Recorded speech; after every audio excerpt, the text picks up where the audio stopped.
अपनी भूमि की पैमाइश या सीमांकन कैसे करवाएं, इसी के बारे में आज हम लोग जानकारी प्राप्त करेंगे। भूमि के सीमा संबंधित विवाद लगातार बढ़ते जा रहे हैं।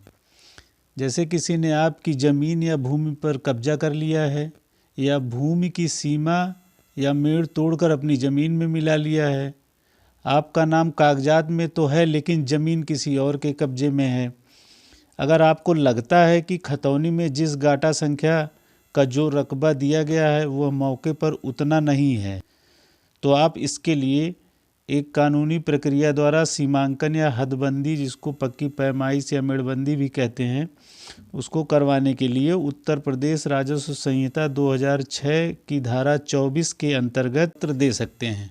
इसका आवेदन कैसे और कहाँ करें तथा आवेदन पत्र के साथ क्या क्या डॉक्यूमेंट्स लगेंगे, इसकी जानकारी भी हम लोग इसमें प्राप्त करेंगे।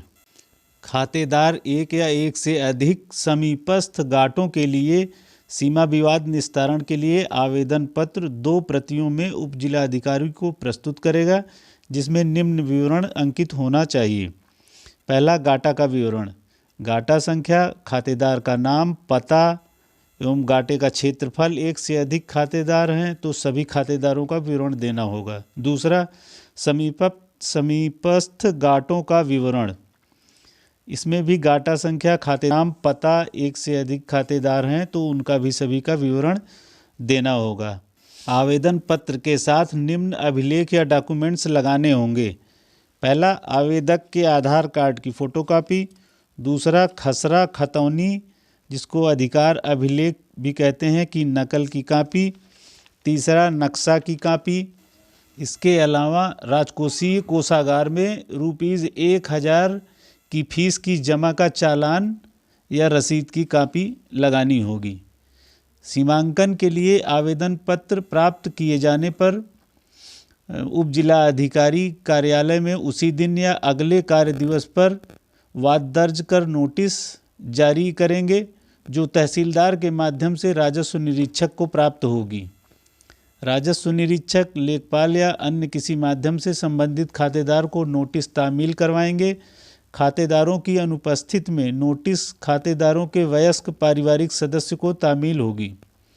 राजस्व निरीक्षक अथवा कोई अन्य राजस्व पदाधिकारी सीमांकन हेतु दिनांक नियत करने के पश्चात और सभी संबंधित खातेदारों को सूचित करने के पश्चात भूमि का सीमांकन करेंगे। राजस्व निरीक्षक या अन्य राजस्व अधिकारी स्पॉट मेमो सहित सीमांकन आख्या, जिसको फील्ड बुक भी कहते हैं, तैयार करेंगे। यदि कोई आपत्तियां न हो तो सीमांकन आख्या पर सभी संबंधित पक्षकारों की सहमति तथा हस्ताक्षर करने के पश्चात उसे तहसीलदार के माध्यम से उप जिलाधिकारी को 1 सप्ताह में प्रेषित कर दिया जाएगा।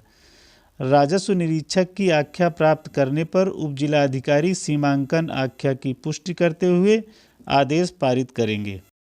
यदि सीमांकन से प्रभावित पक्षकारों ने सीमांकन पर अपनी सहमति न दी हो अथवा यदि सीमांकन आख्या में कोई आपत्ति की हो, जैसे जो भी पक्षकार होते हैं, अगर उनको सीमांकन आख्या से कोई दिक्कत है, प्रॉब्लम है, तो वो अपनी आपत्ति उप जिला अधिकारी के यहाँ दर्ज करा सकते हैं। तो उप जिला अधिकारी द्वारा सभी पक्षकारों को सुनवाई का दिनांक नियत करते हुए नोटिस जारी की जाएगी, जो नोटिस जारी किए जाने के दिनांक से 15 दिन के बाद की नहीं होगी। उप जिला अधिकारी समस्त संबंधित पक्षकारों की सुनवाई के पश्चात सीमा की सीमांकन या उसको पत्थर नजब भी कहते हैं या सीमा स्तंभ करने के संबंध में आदेश पारित करेगा। सीमा स्तंभ का मतलब हो गया कि जो भी गाटा है उसके चारों कोनों पे स्तंभ निशान के रूप में गाड़ दिया जाता है और वही सीमा मानी जाती है उस गाटे की। राजस्व निरीक्षक को आदेश किए जाने के दिनांक से 2 सप्ताह के भीतर ऐसे आदेश का अनुपालन करना होगा और उप जिलाधिकारी को अपनी आख्या इस विषय में प्रस्तुत करनी होगी। सीमांकन के लिए आदेश पारित करते समय उप जिलाधिकारी संबंधित थाने के थानाध्यक्ष को निर्देशित कर सकता है कि वह सीमांकन के समय स्थल पर कानून व्यवस्था बनाए रखने के लिए पुलिस बल उपलब्ध कराएं। उप जिलाधिकारी संहिता की धारा 24(3) में यथाउल्लिखित निर्धारित समय के भीतर प्रक्रिया को पूरा करेगा और यदि प्रक्रिया ऐसे समय के भीतर पूर्ण नहीं होती है तो उसके लिए कारण अभिलिखित किया जाएगा। यदि उप जिला अधिकारी के आदेश से कोई व्यक्ति सहमत नहीं है तो ऐसे आदेश के दिनांक से 30 दिन के भीतर आयुक्त के समक्ष अपील प्रस्तुत कर सकता है। आयुक्त का आदेश धारा 210 के उपबंधों के अधीन अनंतिम होगा। इस प्रकार आप अपने समुचित क्षेत्रफल के गाटा पर कब्जा प्राप्त कर सकेंगे। अगर आपको ये वीडियो अच्छी लगी हो तो लाइक करिएगा ज़रूर, और अपने दोस्तों रिश्तेदारों को शेयर ज़रूर कर दीजिएगा। और हाँ, सब्सक्राइब करना एकदम मत भूलिएगा, क्योंकि जो अगली वीडियो आएगी तो उसका नोटिफिकेशन आपको जल्द से जल्द मिल जाएगा। धन्यवाद।